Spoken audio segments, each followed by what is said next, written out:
Daniel Carter had always been a collector of rare books.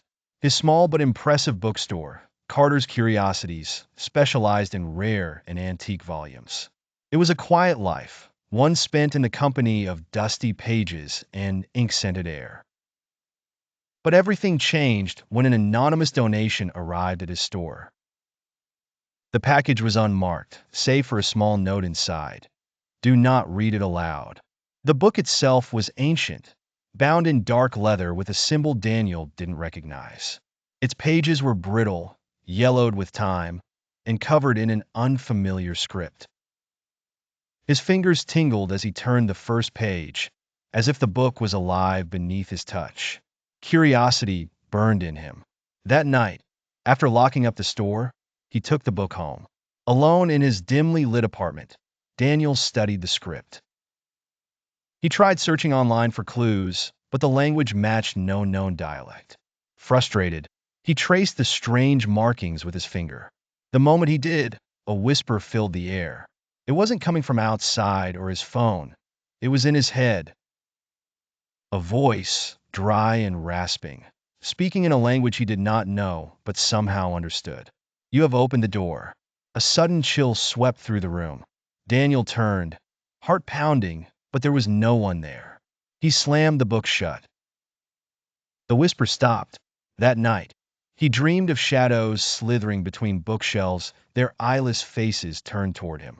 The next morning, shaken but determined, Daniel sought out Professor Elias Hawthorne, a linguistics expert. Hawthorne's office at the university was cluttered with scrolls, manuscripts, and books stacked precariously high.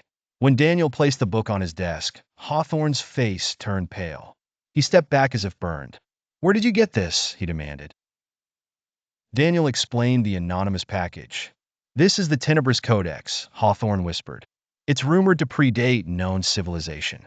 Every known copy has disappeared or been destroyed. Those who read from it do not end well." Daniel scoffed. "You think it's cursed?" Hawthorne's eyes darkened. "I think it's dangerous." Ignoring Hawthorne's warning, Daniel decided to translate the book himself.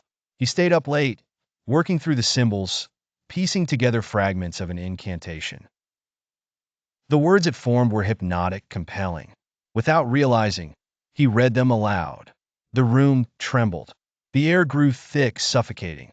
Shadows coiled and twisted around him.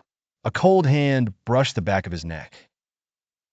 From the corner of his eye, he saw movement, a figure standing just beyond the light. It had no face, just a void where features should be. It whispered in a chorus of voices. "You have called us. We are coming." From that night on, Daniel was never alone. The shadows in his apartment stretched in unnatural ways. Reflections and mirrors moved when he was still. The whispering never stopped. Sleep became impossible. When he did doze off, he woke with scratches on his arms, his breath fogging in the warm air. The whispers grew louder, more insistent. They wanted something more. Desperate, Daniel returned to Hawthorne. "Tell me how to stop this," he begged. Hawthorne's face was grim. "The book is a conduit. It does not summon, it unleashes.